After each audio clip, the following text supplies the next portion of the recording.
All right, so this is grim and depressing. I think this is like something that we already knew, but the FTC Yeah. is now like talking about it out in the open.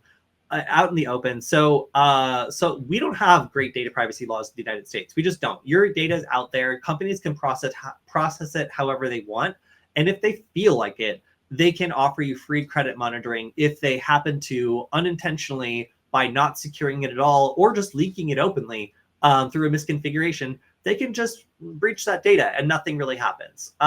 We have lawsuits every once in a while, but companies are generally pretty well protected against them. It is not the same everywhere in the world.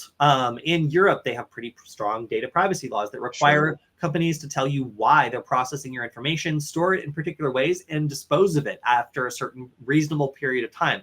But here in the US, that data can stick around for a lifetime and be freely traded, enrich, and end up in very unsettling places.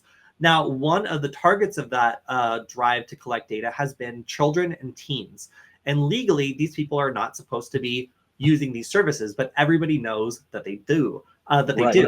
So the FTC has proven that companies will claim that children do not use their services, even though it is obvious that they are, and collect their data just like anyone else, building invasive profiles, targeting them with highly targeted advertising, and selling that information to anybody who's interested.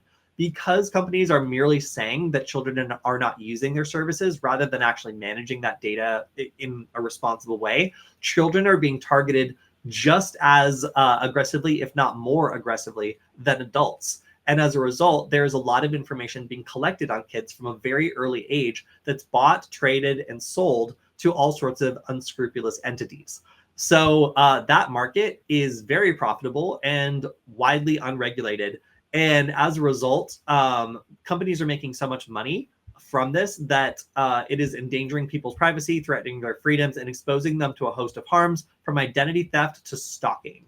Um, yeah, so the results of this are pretty damning. It really shows that kids nowadays who are using online services are being spied on, basically, by those companies. And that information is not just staying inside the service to enrich it. Instead, it's being sold to advertisers. It's being sold to anybody who's basically interested in that data. So yeah, if you are concerned that information about underage people is being processed in ways that can stick around for a lifetime, it absolutely is, according to the FTC. So their only conclusion from this was calling on legislators to pass some sort of law to protect the data privacy of children and teens.